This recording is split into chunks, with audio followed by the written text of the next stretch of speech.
Le Singlecast vous est présenté par La Route des Roms, le spécialiste du rhum antillais sur internet. Rhum Bocaïdou.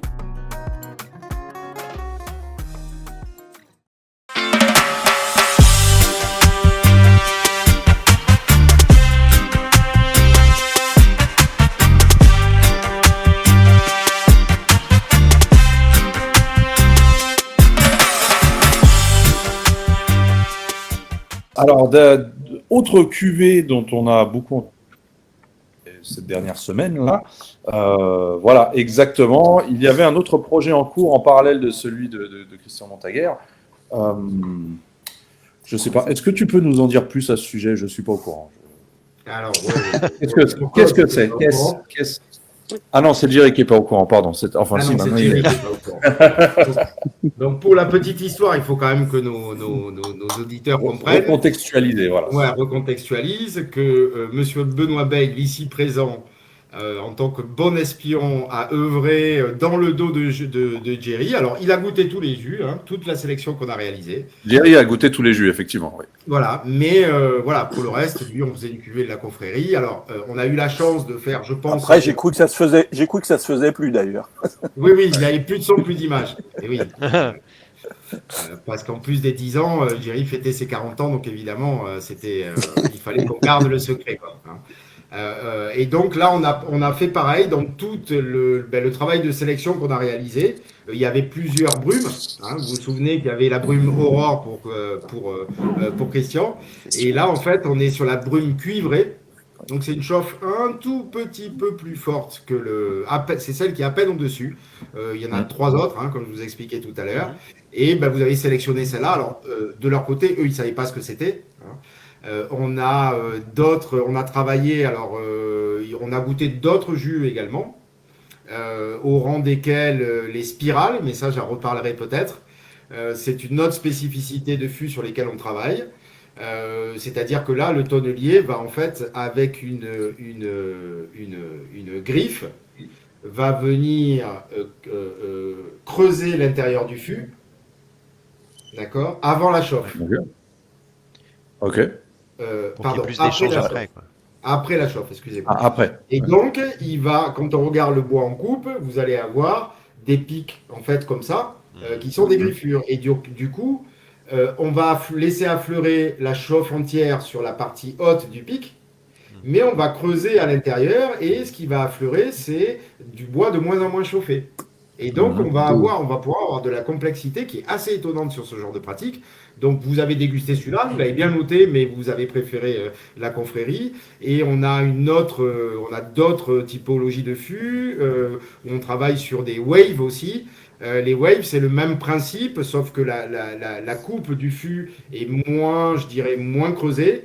Et elle est un peu en vague, donc ça fait une spirale également. Mais là, la spirale est faite avant la chauffe. Là, l'objectif, c'est de multiplier la surface de contact, en fait, entre le contenu et le contenant. Et sur un même fût de 200 litres, d'avoir une surface de contact qui peut être augmentée de près de 1,4 à 1,5, ce qui est assez énorme et qui permet des échanges assez puissants. Ça, vous les aviez dégustés, vous leur avez mis une bonne note, mais vous avez typiquement flashé sur celui-là. Et j'étais assez content parce que je le trouvais top.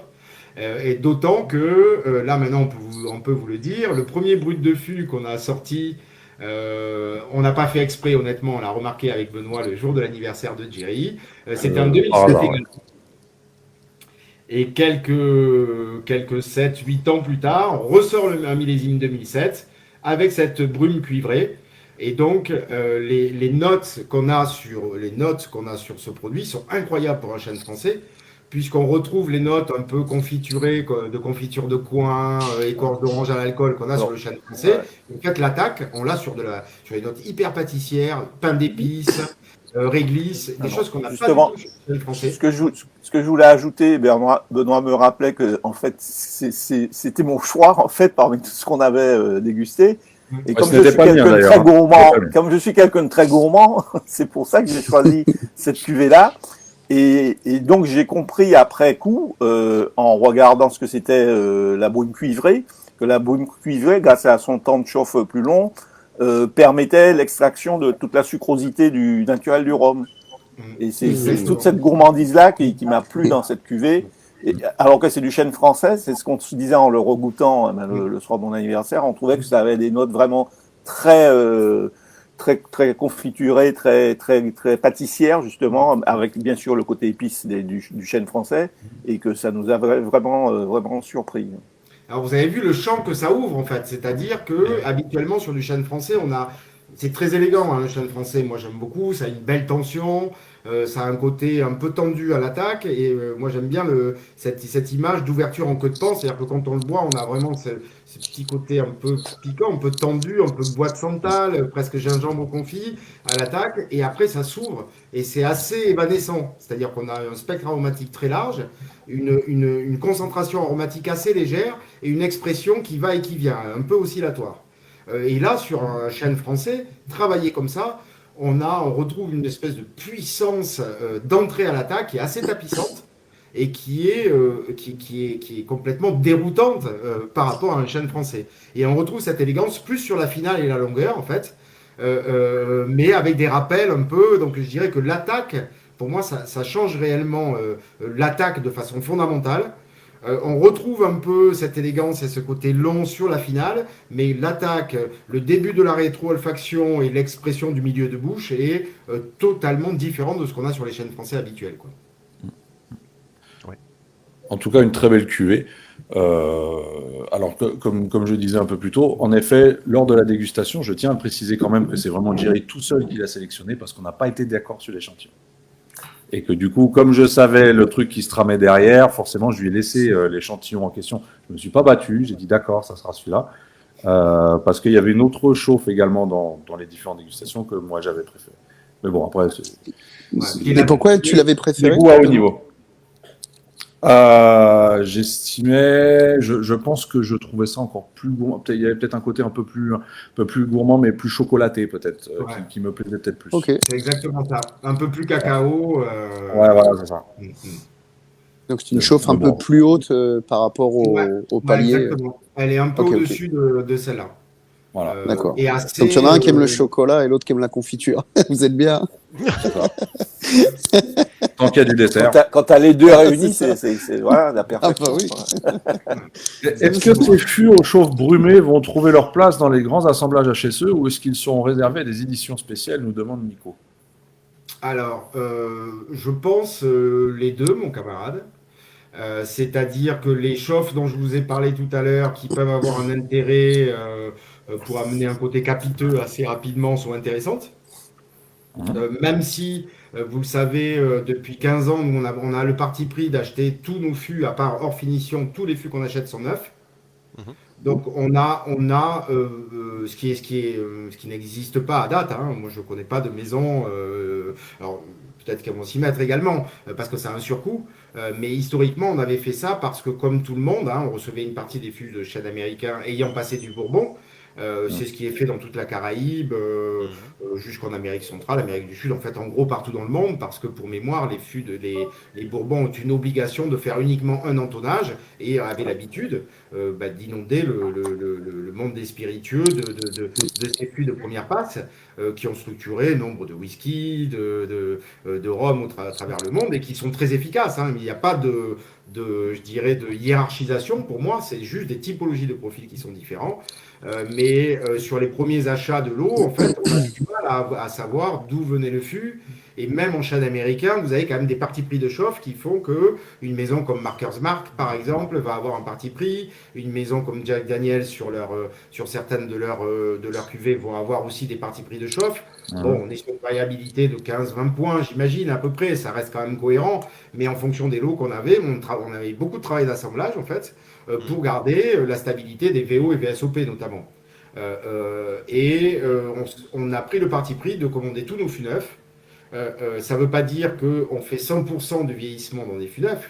On travaille sur une passe, 2 passes et 3 passes max. Mais on équilibre entre du fût neuf, un fût de deuxième passe, on suit les profils et ils passent à la troisième passe quand ils sont parfaits et qu'ils ont besoin d'un temps d'échange, mais pas d'un marqueur important du fût de chêne américain. Donc on a trouvé cet équilibre-là. Et de fait, on n'a pas de besoin de bonification d'un fût qui serait un peu lavé et qui donnerait pas trop. Mais ça peut être intéressant pour certains nouveaux rhums d'assemblage, par exemple, où on aura envie peut-être d'aller vers un profil aromatique, par exemple. Ça fait combien de temps que vous avez commencé à acheter que du neuf, d'ailleurs, en fût? Un peu moins de 15 ans. J'aurais dit entre 12 et 15 ans, à peu près. Alors, on va juste le rappeler. Tant que j'y suis, une petite question sur les deux cuvées dont on parle, que ce soit celle de Christian ou la Confrérie. L'intégralité pour les deux du vieillissement, c'est fait dans des fûts avec ces deux-là, avec ces chauffes brumes ou... Non. Okay. Non.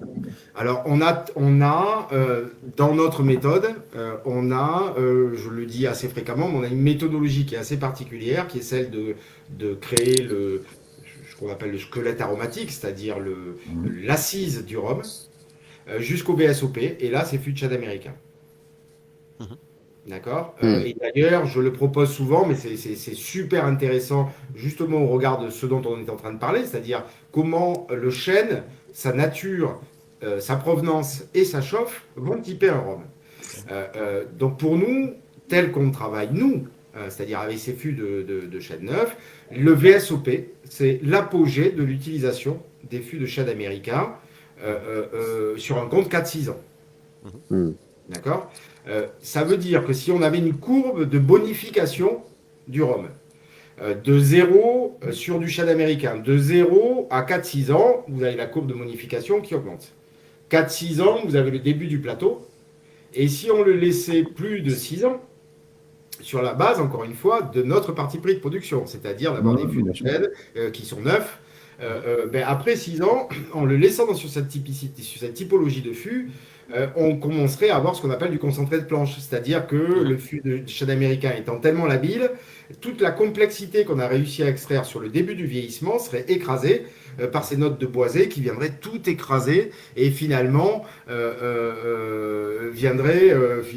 finalement masquer le travail d'extraction qu'on a fait sur la première partie. C'est pour ça que on sélectionne dans nos profils de VSOP des profils de VSOP en fonction de notre parti pris de production qui vont être les plus à même à donner les XO les plus qualitatifs. Une fois qu'on a fait cette sélection, on désentonne le rhum au compte d'âge VSOP, donc sélection 4-6, et ensuite on va les réentonner dans nos fûts de chêne français sélectionnés.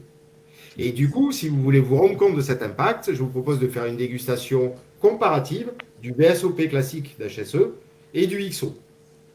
Vous faites les deux en dégustation et vous dites chêne américain, chêne français. Et là, vous allez dire, ah ouais, c'est dingue. Parce que d'un côté, on a un côté très tapissant, très couvrant, avec un spectre aromatique relativement resserré, mais une concentration aromatique très forte. C'est le VSOP. Donc on le boit, on a l'explosion en bouche, ça tapisse tout de suite. Vous savez où vous êtes. On est vraiment dans la grande typicité des rhums AOC Martinique très vieux. En général, c'est vanille, un boisé fondu, caramel un peu toffee, un peu légèrement salin, un poivre noir fraîchement moulu et une vanille hyper présente et ça, très très concentré. Vous goûtez le XO à côté, vous avez de suite la sensation de quelque chose qui pique, qui est tendu et qui s'ouvre petit à petit. Vous avez besoin de retaper dedans plusieurs fois et de vous laisser rentrer dans les notes d'écorce d'orange, les notes pâtissières. Et c'est vraiment, pour moi, les deux marqueurs, en fait. Et du coup, là, c'est là qu'on a agi au niveau du XO et qu'on sélectionne. En fait, on redéguste les XO et on sélectionne les profils qui sont en général très complexes, assez délicats, et qui vont pouvoir permettre à ces typologies de fûts, justement, de s'exprimer, d'apporter un rebond de vieillissement et de marquer leur typicité. Ok. Alors, Jérôme nous demande, Cyril, chez HSE, utilisez-vous pour les très vieux rhums des Dame Jeanne pour stabiliser certains grands rhums pour que le bois ne les abîme plus? Est-ce une méthode possible pour vous, pour vos superbes réserves, pardon? Alors, c'est à partir du moment où on ferait ça, il faut savoir que le compte d'âge s'arrête tout de suite. Déjà. Mais en fait, on le fait pas tant pour les mettre de côté, on les fait avant la mise en bouteille. C'est-à-dire que pour ceux qui ont eu la chance de faire la visite ou avec les équipes de Sophie au niveau de l'habitation, Samuel, Fabrice, Cédric et Clément, par exemple, ou moi quand je suis là, vous aurez peut-être remarqué qu'on a au niveau du chai qui est en face de la boutique, une série de petits tanks qui font de 1500 à 2200 litres et qui sont des tanks spéciaux en inox qui vont nous permettre de laisser le produit, d'appliquer la pompe mobile, de faire un petit brassage sur un temps programmé et de laisser le rhum se poser tranquillement. Mais là, l'objectif est le même principe que les brassages et les réductions lentes, c'est de laisser le temps au rhum de passer de l'état de fût à son futur état de mise en bouteille sans le stresser et en permettant que son potentiel aromatique en fait s'exprime. Mais on n'a pas cette pratique de les placer dans les dames Jeanne parce qu'on ne trouve pas ça utile à date. D'abord, les dames Jeanne à travailler, c'est assez compliqué. Hein. Je pense que le volume du contenant n'est pas trop adapté. Mais on a ces pratiques, pas tant pour les mettre de côté pour plus tard, mais plus pour leur permettre d'être brassés avant la mise en bouteille.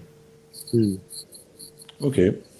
Alors, on va juste rappeler rapidement que les deux cuvées de Christian Montaguer, puisqu'elles sont bien évidemment disponibles chez Christian Montaguer, et que la cuvée de la confrérie, elle, est et sera disponible chez certains cavistes partenaires de la confrérie. Alors, je pense qu'on va... Cyril, il faudra qu'on se recale là-dessus. On va peut-être faire un post avec la liste des cavistes où ça sera disponible prochainement. Exactement.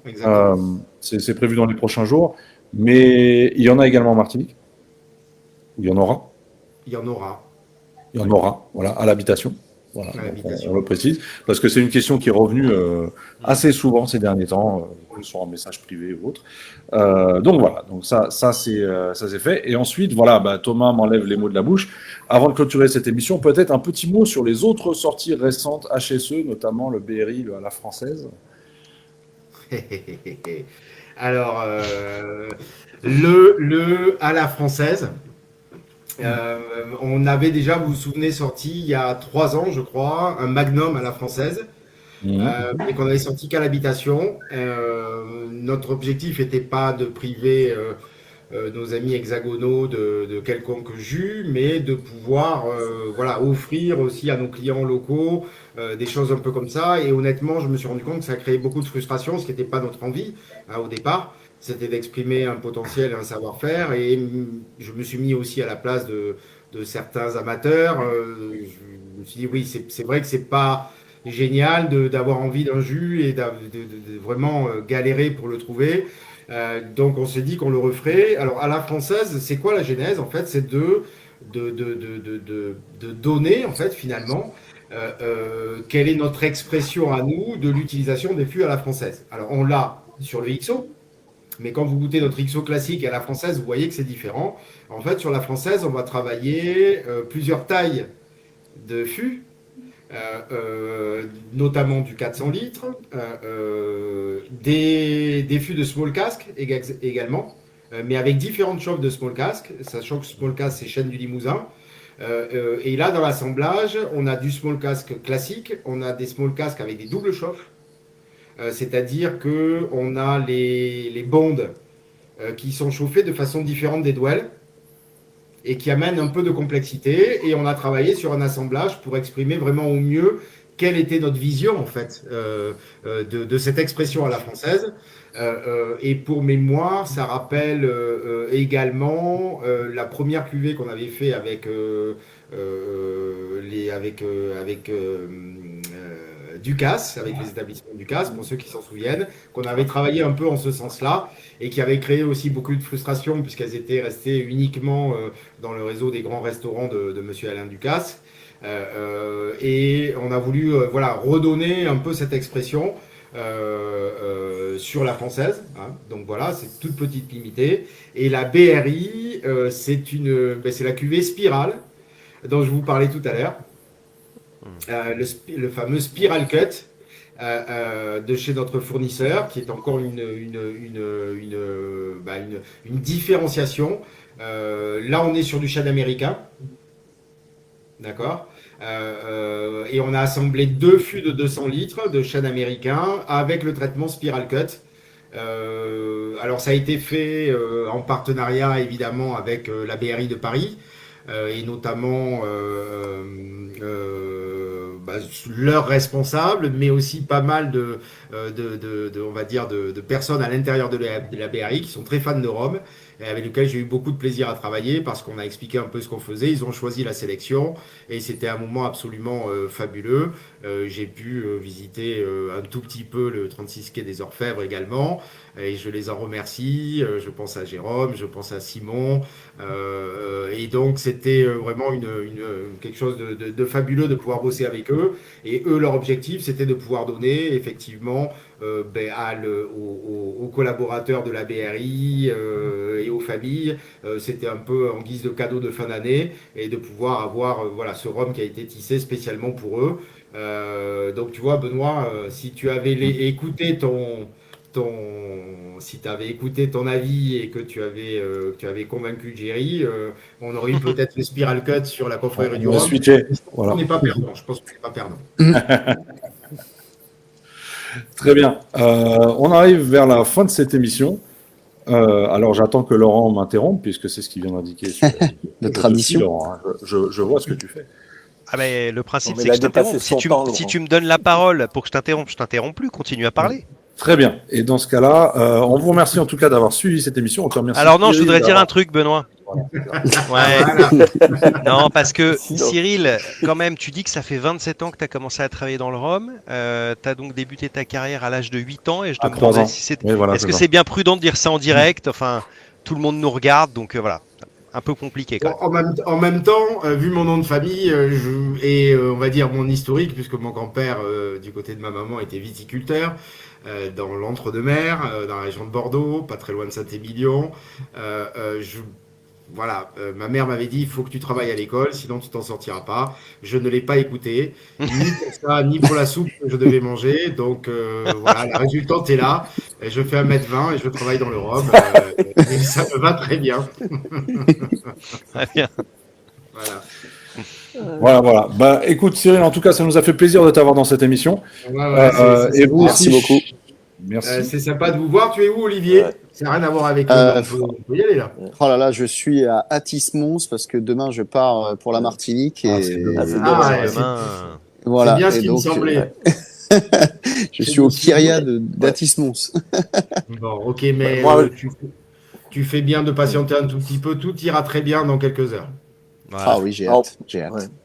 Mais moi, je veux remercier quand même à nouveau Cyril, Benoît et Manon qui n'est pas là, puisqu'elle a participé, pour ce magnifique cadeau, franchement, qui m'a vraiment touché. Et un gros merci. Bon, et ben moi, je vais dire un petit mot quand même, parce que tu vas pas t'en sortir comme ça. Quand même. Oh là là, je crains le pire. Bon. Moi, je voudrais remercier Benoît tout d'abord parce qu'il faut que tu saches que il a porté cette initiative. Ouais. Et évidemment, il a trouvé du répondant derrière. J'ai trouvé que c'était une idée fabuleuse de pouvoir remettre le couvert avec vous déjà, au-delà de ça, et de pouvoir participer à ton anniversaire. On s'en fout bien de savoir si tu as 30 ou 22 ans. Mais je trouve que tu es une personne remarquable à plusieurs titres. D'abord pour la passion que tu transmets. Parce que moi je me souviens encore une fois d'il y a quelques années où on avait du mal à comprendre nos produits et je sais à quel point tu as œuvré et Benoît également, mais là c'est ton anniversaire à toi donc on va attendre celui de Benoît. Et à quel point tu as œuvré pour expliquer les rhums martiniquais, mais pas que, guadeloupéens, les rhums en général, cet amour que tu as porté, pas qu'en France hexagonale, que tu as porté aussi lors des différents salons. Je voudrais te remercier pour être qui tu es, c'est-à-dire qu'on a toujours du plaisir à discuter avec toi. Je crois que tous les gens qui te connaissent ne t'ont jamais entendu dire de mal de quelques roms, de quelques personnes que ce soit. Donc je voudrais souligner ta positivité. ta capacité à entraîner les gens dans l'univers aromatique, et puis je dirais la sympathie que tu dégages et que tu m'inspires en tout cas. Donc continue à rester comme t'es. Comme je te l'ai dit, on a un programme pour notre retraite que moi j'aurais pas, que toi tu as peut-être déjà. C'est de boire des petits cours sur le bord de la plage et d'en mangeant des langues et notre déambulateur, tu te souviens. Donc, je te donne rendez-vous dans 70 ans pour tes 80 ans. Pour la dernière cuvée de la confrérie du Rhum 5.0, forcément. Hein. En tout cas, merci Jerry. Merci. Et puis merci à Laurent. Merci. Voilà, merci à Benoît. Merci. Et à très vite Olivier sur place, hein, par procuration. Eh ben exactement, avec grand plaisir. Merci beaucoup et merci également à vous, chers auditeurs, de nous être aussi fidèles et de nous regarder maintenant pour ce deuxième live sur la confrérie du Rhum. Et bien évidemment, vous pourrez retrouver cette émission à partir de ce week-end en replay sur les différentes plateformes, sur YouTube en vidéo également maintenant, et puis sur Spotify, Deezer, dans les plateformes que vous utilisez dans votre quotidien. Merci beaucoup. À la prochaine. On se retrouve dans 2 semaines avec un nouveau sujet. Salut. Et puis, bye bye. Bye bye. À plus. Merci. Bonne soirée. Salut à tous.